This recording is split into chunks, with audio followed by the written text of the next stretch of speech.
एप्पलको आइप्याडसँग तुलना गरी हेर्दाखेरि एन्ड्रोइड ट्याब्लेट्सहरू चाहिँ एकदमै पछि परेका छन्। तर कोभिडको बेलामा रिमोट लर्निङ र वर्क फ्रम होम जस्तो प्र्याक्टिस निकै फर्स्ट आएपछि बजारमा चाहिँ अफोर्डेबल ट्याब्लेटको डिमान्ड्सहरू वात्तै बढेको छ।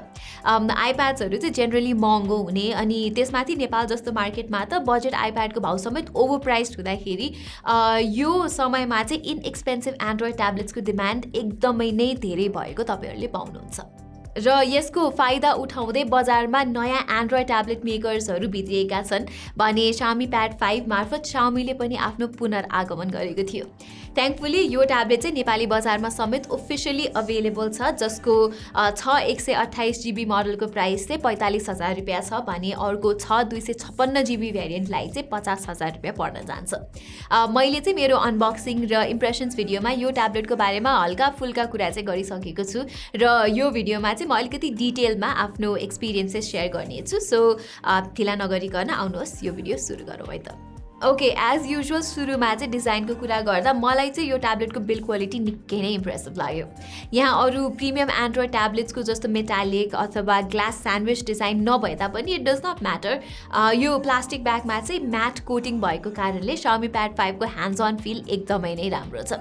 हुन त अरू 11 इन्चेस ट्याब्लेट्स भन्दा यो अलिकति हेभी नै छ, तर मेरो एभ्रिडे युजमा चाहिँ त्यसले खासै फरक परेन।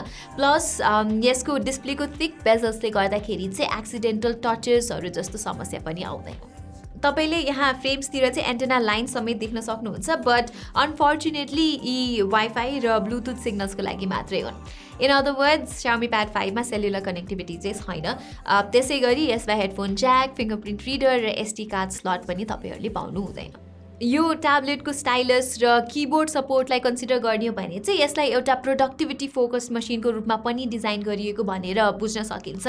तर विडम्बनाको कुरा चाहिँ के छ भने यहाँ न त स्टाइलस न त किबोर्ड नै बक्सभित्र पाइन्छ र Xiaomi नेपालले चाहिँ यी दुवै एक्सेसरीलाई अवेलेबल समेत गरेको छैन। लाइकवाइज यहाँ पीसी मोड भन्ने फिचर पनि आउँछ, तर पीसी मोड चाहिँ यहाँ डिफल्टमा पनि आउँदैन र त्यसको लागि चाहिँ तपाईँहरूले छुट्टै एपलाई साइड लोड गर्नुपर्ने हुन्छ। अनि I can see why Xiaomi Pad 5 मा यो फिचर बिल्ट इन चाहिँ छैन। क्रोम र WPS अफिस बाहेक मैले ट्राई गरेको अरू प्रोडक्टिभिटी एप्सले चाहिँ यस ट्याब्लेटको ठुलो 11 इन्चेस डिस्प्लेको फाइदा नै लिन सकेनन्। तर यो कुरालाई इग्नोर गर्ने हो भने चाहिँ यहाँ तपाईँले एक्चुअली प्रोडक्टिभ बन्न चाहिँ सक्नुहुन्छ। मैले मेरो ऱ्यापो 8000M भन्ने ब्लुटुथ किबोर्ड र माउस कम्बो प्रयोग गर्दाको एक्सपिरियन्स चाहिँ जे राम्रै थियो भन्नुपर्छ। But at the end of the day यो वर्क सेटअप चाहिँ मोस्ट केसेसमा इम्प्र्याक्टिकल छ र म आशा गर्छु कि Xiaomi Pad 5 को ओफिसियल एक्सेसरिज चाहिँ यहाँ नेपालमा चाँडै नै उपलब्ध होस्। Okay, moving on. Xiaomiको फोनहरूमा हुने MIUI कस्टम एन्ड्रोइड स्किनमा चाहिँ हामीले केही न केही बग्स या असहजता त भोग्दै आएका छौँ र यो MIUI for pad is no exception. Split screen र फ्लोटिङ विन्डोज जस्ता कमन फिचर्स बाहेक यहाँ अरू ट्याब्लेट स्पेसिफिक विशेषताहरू चाहिँ छैनन् भन्दा पनि फरक पर्दैन। प्लस स्प्लिट स्क्रिन युज गर्दाखेरि चाहिँ मैले कुनै एपलाई फ्लोटिङ विन्डोमा लन्च गर्न पनि सकिनँ। Xiaomi Pad 5 को कोर पर्फर्मेन्स हेर्ने हो भने चाहिँ यो ट्याब्लेट एकदमै भरपर्दो लाग्यो मलाई। यहाँ भएको स्न्यापड्र्यागन 860 चिपसेट एकदमै नै पावरफुल चिपसेट हो प्राइस हेरिकन, र मेमोरीको लागि चाहिँ यहाँ 6GB LPDDR4X ऱ्याम र 256 GB सम्मको UFS 3.1 स्टोरेज रहेको छ। पावरफुल चिप भए पनि मलाई चाहिँ यसले कस्तो पर्फर्म गर्छ भन्ने कुरामा हल्का डाउट थियो, किनकि स्न्यापड्र्यागन 860 भएकै पोको X3 प्रो स्मार्टफोन चाहिँ हेभी लोडभित्र एकदमै नै तातिन्थ्यो। त्यसैले गर्दाखेरि चाहिँ मैले यसमा CPU र GPU दुइटैको स्ट्रेस टेस्ट रन गरी हेरेँ र Xiaomi Pad 5 मा चाहिँ कुनै थ्रटलिङ इस्युज नरहेको पाएँ। बेन्चमार्क्स मात्र नभई मेरो रियल लाइफ गेमिङ टेस्टले पनि सो कन्क्लुजन नै सही रहेको जनायो। PUBG मोबाइललाई अल्ट्रा HD ग्राफिक्स र अल्ट्रा फ्रेम रेट्समा खेल्दाखेरि समेत game play most of the time lag free नै हुन्छ भने कल अफ ड्युटी मोबाइलको त हाइएस्ट सेटिङ्समै इजिली 60 FPS स्मुथनेस पाइन्छ। Xiaomi Pad 5 मा चाहिँ क्रिटिकल अप्स र इन्जस्टिस 2 जस्ता 120 FPS अप्टिमाइज गेम पनि हाई FPS मै नै चल्छन् बिना कुनै सिग्निफिकेन्ट फ्रेम ड्रप्स। तर मलाई अचम्म चाहिँ के लाग्यो भने एसफाल्ट 9 लाई हाई क्वालिटी ग्राफिक्समा राखी मल्टिप्लेयर मोड खेल्ने हो भने चाहिँ यो ट्याब्लेट अलिकति चाँडै तातिन्छ।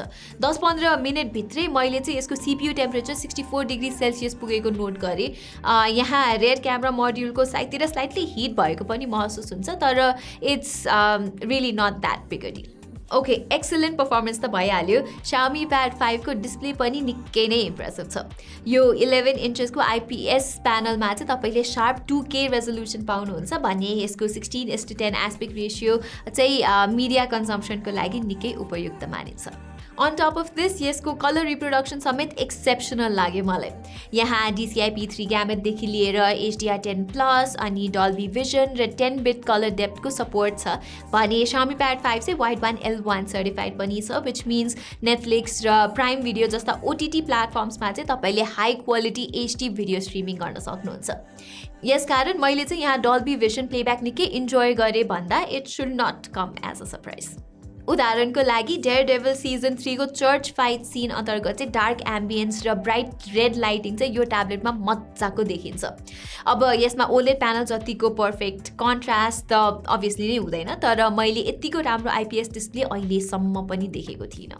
भिडियो हेर्ने मात्र नभई यो ठुलो स्क्रिनमा चाहिँ वेब ब्राउजिङ अनि सोसियल मिडिया एप्स चलाउन, नोट्स लिन र कमिक बुक्सहरू पढ्न पनि रमाइलो हुन्छ। 500 निट्सको ब्राइटनेस भएकोले यसलाई बाहिर युज गर्न पनि केही समस्या हुँदैन भने अँध्यारो बेला Xiaomi Pad 5 लाई मिनिमल ब्राइटनेसमा चलाउँदा पनि आई स्ट्रेन खासै नहुने रहेछ। यसबाहेक यो ट्याब्लेटमा चाहिँ एउटा डेडिकेटेड कलर टेम्परेचर सेन्सर पनि राखिएको छ जसले चाहिँ एम्बियन्ट लाइटिङ अनुसार डिस्प्लेको कलर लेभल अटोमेटिकली चेन्ज गरिदिन्छ, काइन्ड अफ एप्पलको ट्रु टोन जस्तै। तर मेरो म्याकबुक प्रोसँग टेस्ट गरी हेर्दाखेरि चाहिँ यो ट्याब्लेटको स्क्रिन मोस्टली वार्म रहेको पाएँ मैले र यहाँ म्याकबुक जतिको सिमलेसली कलर टेम्परेचर स्विच पनि हुँदैन। अपार्ट फ्रम दिस यो डिस्प्लेमा चाहिँ तपाईँले 120 हर्ट्जको स्मुथ रिफ्रेस रेट पनि पाउनुहुन्छ। हाउएभर आजकलको मिड रेन्ज अथवा महँगा फोनहरूमा हुने जस्तो अड्याप्टिभ रिफ्रेस रेट भने चाहिँ छैन यहाँ, जसको मतलब चाहिँ स्क्रिनको कन्टेन्ट अनुसार यहाँ रिफ्रेस रेट अटोमेटिकली 60 या 120 हर्ट्ज बिच सिफ्ट हुँदैन। यस डिस्प्लेको डल्बी भिजन एक्सपिरियन्सलाई थप इन्हान्स गर्न चाहिँ यो ट्याब्लेटमा Dolby Atmos tune quad speaker setup पनि राखिएको छ। डल्बी एटमस चाहिँ डिफल्टमै अन गरिएको हुन्छ जसले चाहिँ बेटर बेस अनि वाइडर साउन्ड स्टेज, राम्रो इन्स्ट्रुमेन्ट सेपरेसन र ओभरअल सुपिरियर अडियो क्वालिटी चाहिँ डिलिभर गर्छ। यसको लाउडनेस पनि पर्याप्त नै छ, तर लो भल्युममा भने बेसदेखि लिएर समग्र साउन्ड स्टेजको क्वालिटीमा चाहिँ निकै डिग्रेड भएको पाएँ मैले। So waking up, mesmerized by your breathing, I'm holding on. Remember the day we first met and the love we found. Dancing in the darkness, I won't let you run. अब यो ट्याब्लेटको cameras भने अरू lower mid range Xiaomi फोनहरू जत्तिकै नै छ। पछाडि रहेको 13 मेगापिक्सलको सेन्सरले चाहिँ एकदमै डिटेल इमेजेस त खिच्दैन, तर एउटा ट्याब्लेटको लागि चाहिँ it's good enough. Colour saturation ठिकै भए तापनि फोटोजको डाइनामिक रेन्ज भने त्यस्तो राम्रो छैन, जसले गर्दाखेरि कहिलेकाहीँ इमेजेसहरू अलि डार्क देखिन्छ। अगाडिपट्टि भने Xiaomiले सेल्फी क्यामेरालाई पोर्ट्रेट ओरिएन्टेसनमा राखिदिएको छ। ल्यान्डस्केप लेआउटमा भएको भए चाहिँ थप युजफुल हुने थियो, स्पेसली अनलाइन क्लासेसहरूको लागि। रिगार्डलेस आफू पछाडि डिरेक्ट लाइट सोर्स छैन भने चाहिँ यसले तपाईँको भिडियो कल्सलाई मजाले नै थाल्छ। ओके, ब्याट्रीतर्फ लाग्नु पर्दा चाहिँ Xiaomi Pad 5 मा ठुलो 8720 मिलिएम्प आवरको ब्याट्री पाइन्छ। मिक्स्ड युसेज प्याटर्न अन्तर्गत चाहिँ मैले एभरेजमा 8 देखि 10 घन्टाको स्क्रिन अन टाइम पाएको थिएँ। प्रायः जसो म चाहिँ नेटफ्लिक्सबाट भिडियो स्ट्रिमिङ गर्थेँ on top of reading comics, gaming र लाइट वेब ब्राउजिङ। तर यदि तपाईँको युज केस चाहिँ मोस्टली वेब ब्राउजिङ र भिडियो हेर्नेमै बित्छ भने चाहिँ यो ट्याब्लेटले तपाईँहरूलाई 2-3 दिनको ब्याट्री लाइफ त मजाले दिन्छ। लाइकवाइज चार्जिङको लागि Xiaomiले बक्सभित्र 22.5 वाटको पावर ब्रिक प्रोभाइड गरेको छ, अल्दो यो ट्याब्लेटले चाहिँ 33 वाटसम्मको पावर तान्न सक्छ र यो 22.5 वाट एडाप्टर प्रयोग गर्दाखेरि चाहिँ 0 देखि 100% सम्म चार्ज गर्नको लागि यो ट्याब्लेटलाई 2 घन्टाभन्दा अलिकति बढी टाइम लाग्छ।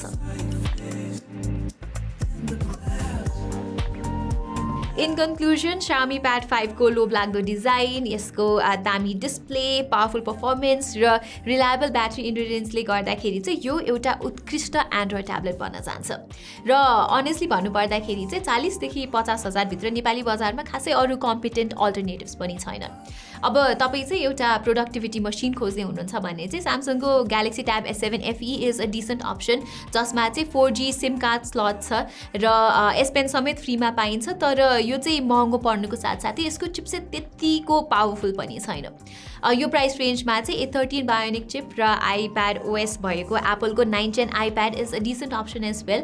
तर Xiaomi Pad 5 को चाहिँ फेरि आफ्नै सुपिरियरिटिजहरू रहेका छन्। सो यदि तपाईँ चाहिँ एउटा भरपर्दो जेनरल पर्पस ट्याब्लेटको खोजीमा हुनुहुन्छ भने चाहिँ this is a no brainer. So guys यही नै थियो हाम्रो Xiaomi Pad 5 को फुल रिभ्यू। हामी चाहिँ यस्तै टेक रिलेटेड कन्टेन्ट लिएर आउने नै छौँ। सो ग्याजेट बाइ नेपालीलाई सब्सक्राइब गरेर त्यो बेल आइकन थिच्न नबिर्सिनु होला। आजको यस भिडियोको लागि चाहिँ यति नै, धन्यवाद।